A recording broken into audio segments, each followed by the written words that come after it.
Hello నమస్తే. SIR చేస్తున్నటువంటి election commission లీలలు చూద్దాం. ఓకే, ఫస్ట్ ఆఫ్ ఆల్ రకరకాల రాష్ట్రాల్లో చాలా ఆరోపణలు ఎదుర్కొంటున్నటువంటి ఎలక్షన్ కమిషన్కి సంబంధించి కొద్దిగా చిన్న ఇన్ఫర్మేషన్ మనం గమనిస్తే, అమర్త్య సేన్ గారు ఎవరు నోబెల్ ప్రైజ్ వచ్చినటువంటి అమర్త్య సేన్ గారికి నోటీస్ వచ్చిందట. అంటే అమర్త్య సేన్కి ఇండియాలో ఉన్న అమర్త్య సేన్కి నోటీస్ ఇచ్చారండి ఆ ఫ్యామిలీ మెంబర్స్కి.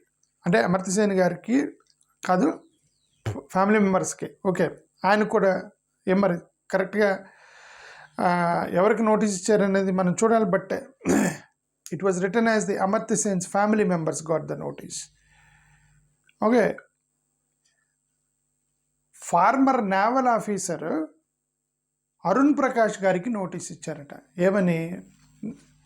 నీ ఓటర్ ఐడి మీద డౌట్ ఉంది అంటే వీళ్ళందరూ ఇప్పుడు ఇండియానిటీని ప్రూవ్ చేసుకోవాలా. అమర్త్య సేన్ గారి ఫ్యామిలీ, అరుణ్ ప్రకాష్ గారి ఫ్యామిలీ, మహమ్మద్ సమీ, క్రికెటర్ మహమ్మద్ సమీకి నోటీస్ ఇచ్చారటండి. ఇప్పుడు మహమ్మద్ సమీ ఇండియా తరపున క్రికెట్ ఆడాడు. ఇప్పుడు అతను ప్రూవ్ చేసుకోవాలి నేను ఇండియన్ అని, నాకు ఓటు ఇవ్వండి అని చెప్పి మహమ్మద్ సమీకి నోటీస్ ఇచ్చారు. ఓకే, చాలామంది యాక్టర్స్కి, ఓనర్లు, కంపెనీ ఓనర్లకి వీళ్ళందరికీ నోటీస్ ఇచ్చారు. రాజస్థాన్లో ఒక బిఎల్ఓ అతను ఎలిగేషన్ చేశాడు ఏంటంటే, నన్ను బలవంతం చేశారు, 470 మంది ముస్లిమ్స్ ఓట్లు తీసేయండి అని చెప్పి అక్కడ లోకల్ బీజేపీ వాళ్ళు నన్ను బలవంతం చేశారని అతను ఒక ఆరోపణ చేశాడు. ఒక బిఎల్ఓ 470 మంది ముస్లిమ్స్ ఓట్లు తీసేయమని. చూడండి, ఇవన్నీ కూడా ఇప్పుడు గుజరాత్లో 70 లక్షల మంది ఓట్లు తీశారు, ఉత్తరప్రదేశ్లో 3 కోట్లు తీసేశారు, వెస్ట్ బెంగాల్లో 58 లక్షలు తీశారు, బీహార్లో 65 లక్షల మంది, ఇన్ని ఓటర్లను వేపేశారు.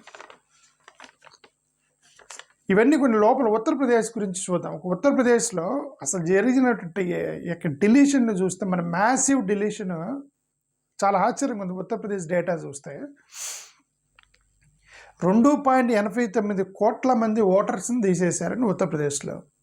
దాంట్లో 18.7% తీసేశారనమాట. అంటే గతంలో 15 కోట్ల ఓట్లుంటే ఇప్పుడు 12 కోట్లకి తీసుకొచ్చి అప్రాక్సిమేట్గా చెప్తున్నా. అంటే 18 అంటే 20% ఓట్లు లేపేశారు. 120 మంది ఓట్లు లేపేశారని అర్థం. ఎందుకు వాళ్ళు ఏం చెప్తున్నారు? బిఎల్ఓళ్ళు అంటే వాళ్ళకు ఈ 100కి 20 మంది అట ఫామ్ ఫిల్ చేసి బిఎల్ఓలకి ఇవ్వలేదని చెప్పారట ఎలక్షన్. ఎందుకంటే అంతమందిని తీసేశారట. వాళ్ళు బిఎల్ఓలు ఫామ్స్ ఇచ్చారు కదా, ఫామ్స్ వాళ్ళు రిటర్న్ చేయలేదు, ఇవ్వలేదు అన్నారట. అది వాళ్ళు చెప్పిన రీజన్ దానికి. ఎందుకు అంతమంది 3 కోట్ల మంది తీసేశారంటే, సరిపోని కొత్తగా ఫామ్ 16 అనేది కొత్తగా పేర్లు రాస్తారు కదా, వాళ్ళకి ఇస్తారు. వీళ్ళకేంటి ఫామ్ 16 అనేది కొత్తగా ఓటర్ రాసుకునేవాడికి. ఆల్రెడీ ఎగ్జిస్టింగ్ ఉన్నవాడు ఓటు తీసేసినవాడు వాడు కరెక్షన్స్కి అప్లికేషన్ పెట్టుకోవడానికి చాలా కాంప్లికేటెడ్ ఇష్యూ పెట్టారట. ముందు తీసేసేదను దాన్ని ఆ ఓటు రాయించుకోవడానికి చాలా కాంప్లికేటెడ్. అవి ఎవరు రాయించుకుంటాడండి? మొత్తం ఇప్పుడు ఓటు తీసేసారనుకోండి, ఆ ఓట్ల కోసం మేము ఆడితెళ్ళి ఆఫీస్కి వెళ్ళాలి, అప్రూవ్ చేసి అవసరం తీసారు, ఎవడేస్తాడు ఓటు అని చెప్పేసి. అంటే అపోనెంట్కి సంబంధించినటువంటి ఓటర్లని డిస్కరేజ్ చేయడానికి కాంప్లికేట్ చేశారు కరెక్షన్స్ని అని ప్రతిపక్షాలు ఆరోపణలు చేస్తున్నాయి. ఉత్తరప్రదేశ్కి సంబంధించి ఎడిషనల్గా 3 కోట్ల మంది సస్పిషన్ అంటే అనుమానాస్పదం అని చెప్పేసి ఒక సాఫ్ట్వేర్కి ఎక్కించారు. ఒక సాఫ్ట్వేర్ పెట్టారట, ఏదో సాఫ్ట్వేర్ కొని పెట్టారు. అనుమానాస్పదం అని సాఫ్ట్వేర్ మార్క్ చేస్తుంది. ఎలాంటిది? ఎగ్జాంపుల్, ఒక అనుమానాస్పదం ఏంటంటే ఏజ్ గ్యాప్ ఉంటే, ఒక ఫ్యామిలీ మెంబర్స్లో ఏజ్ గ్యాప్ ఉంటే అనుమానాస్పదం. ఓకే, భార్యకి భర్తకి 10-15 సంవత్సరాల గ్యాప్ ఉంటే అనుమానాస్పదం. ఎట్లాంటి ఏం పెట్టేదండి అది కూడా ఉత్తరప్రదేశ్ లాంటి ప్లేసుల్లో ముసలోళ్ళు కుర్రోళ్ళని పెళ్లి చేస్తూ ఉంటారు, పేదరికంలో తట్టుకోలేక. ఓకే, 10-20 సంవత్సరాల గ్యాప్ ఉన్న వాళ్ళకి పెళ్ళిళ్ళు చేస్తారు ఉత్తరప్రదేశ్లో గ్రామీణ ప్రాంతాల్లో. ఇక్కడ ఏజ్ గ్యాప్ పెట్టిండంట. ఇదేంటి భార్యకి భర్తకి ఇంత ఏజ్ గ్యాప్ ఉందని అనుమానాస్పదం మార్క్స్ చేస్తున్నాను. పిల్లలకి 10 సంవత్సరాల గ్యాప్ ఉంది ఏందని చెప్పి అనుమానం. ఇట్లాంటి వాటికి కూడా అన్మ్యాప్డ్ ఫామ్స్, లాజికల్ రీజనింగ్ ఒకటి పెట్టి సాఫ్ట్వేర్ మార్క్ చేస్తున్న అనుమానాస్పదమని దాన్ని మీరు ఎక్స్ప్లెనేషన్ ఇవ్వండి, ప్రూవ్ చేసుకోండి అని చెప్పి ఇవన్నీ చేస్తాను. ఇవి ఎవడు చేసుకుంటాడు ఇవన్నీ అని డిస్కరేజ్ అవుతున్నారు అనేది. ఇప్పుడు మొత్తం కలిపి ఎంత పేరు 2.89 ఓటర్ని తీసేస్తే ఒక 3 కోట్ల అనుమానాస్పదం అయితే ఆ సాఫ్ట్వేర్ ఆ గ్లిచ్ అని దానికి ఇవని ఇవి అని చెప్పేసి మొత్తం 5 నుంచి 6 కోట్ల మంది కేవలం ఉత్తరప్రదేశ్లోనే పీకేస్తున్నారు మొత్తం ఎస్ఐఆర్కి సంబంధించి. ఓకే, గతంలో ఉత్తరప్రదేశ్లో ఎంతమంది ఉన్నారు? 15.44 కోట్ల మంది ఉన్నారు గతంలో.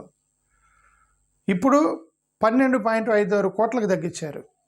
సర్ప్రైజింగ్ ఏంటంటే రూరల్లో 9.5 రూరల్ ఉంటే కేవలం అర్బను 3 crores మాత్రం చూపిస్తున్నారు. 9 అంటే 3 కోట్లు అర్బన్ అని చూపిస్తున్నారు, రూరల్ 10 కోట్లు చూపిస్తున్నారు. సో అంత గ్యాప్ చూపిస్తున్నారు రూరల్కి అర్బన్కి ఉత్తరప్రదేశ్లో. ఏమో ఉందేమో మనకు తెలియదు. ఓకే, బట్ షాకింగ్ ఏంటంటే అడల్ట్ పాపులేషన్ ఇన్ ఉత్తరప్రదేశ్ 16.6 కోట్లు. అడల్ట్ పాపులేషన్ అంటే ఏంటి అర్థం? 18 సంవత్సరాలు దాటిన వాళ్ళని అడల్ట్స్ అంటారు కదా.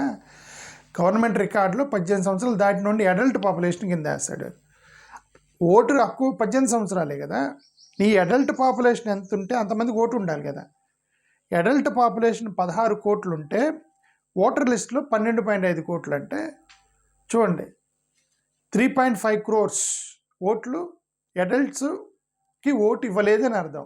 ఎందుకు ఇవ్వలేదు? ఇంతమంది 16 కోట్ల మంది అడల్ట్స్ ఉంటే మీరెందుకు 12 కోట్ల మందికే ఓటర్ లిస్టులో ఉన్నారు, మిగతా 3 కోట్లు ఎట్టిపోయారంటే అదే వాళ్ళు బిఎల్ వాళ్ళకి ఫామ్స్ ఇవ్వలేదు, వాళ్ళు ఓట్లకి అప్లికేషన్ పెట్టుకోలేదు, మేము ప్రశ్న అడిగిన సమాధానం ఇవ్వలేదు అని ఈ 3 కోట్ల మంది ఓట్లు లేపేశారనే కదా అర్థం. ఓకే, ఇవన్నీ కూడా చూడండి ఎస్ఐఆర్లో ఏం జరుగుతుందని. మోరోవర్ ఎక్కడెక్కడైతే బీజేపీ గెలిచేటువంటివి ఉన్నాయో అక్కడే ఎక్కువ మంది తీసేశారు. లక్నో ఇప్పుడు బీజేపీ క్యాండిడేట్ గెలుస్తుంటాడు, అక్కడ 30% ఓట్లు లేపేశారు. అక్కడ గజియాబాద్ బీజేపీ వాళ్ళు గెలుస్తుంటారు, అక్కడ లో ఓటర్ టర్న్ అవుట్ ఉంటుంది. అక్కడ 28.8% ఓట్లు పీకేశారు. అక్కడ అంటే ఎక్కువ 30% ఎక్కడ బీజేపీ గెలుస్తారో అక్కడ ఎక్కువ మందిని ఓటర్లు లేపారంటే అపోజిషన్ వాళ్ళు లేపారనే కదా అర్థం. ఓకే, అంటే అక్కడ వాళ్ళ అధికారం పట్టుందని కదా అర్థం. ఆ పట్టున్న సాటి ఎక్కువ మంది ఓటర్లు లేపి అవతల పడేశారని అర్థం. ఇంకెలాగో సాఫ్ట్వేర్ ఇష్యూస్ అక్కడ గ్లిచ్ ఉన్నాయి, ఇక్కడ ఉన్నాయని రిపీటెడ్గా డెడ్ లైన్ ఇంక్రీజ్ చేయటము, ఇదంతా పోతే ఇంక ఎలక్షన్ ఖర్చు ఒకటి 2024-25లో 3,300 కోట్ల రూపాయలు ఖర్చు పెట్టారు. వాళ్ళే చెప్పారు 3,300 కోట్ల రూపాయలు ఖర్చు పెట్టారు ఎలక్షన్స్ కోసమని. అంటే 4,000 కోట్ల రూపాయలు ఎలక్షన్స్ ఖర్చు పెట్టారు. వీళ్ళు ఎక్కడ ప్రతిపక్షాలు ఆడతడుకుంటారు?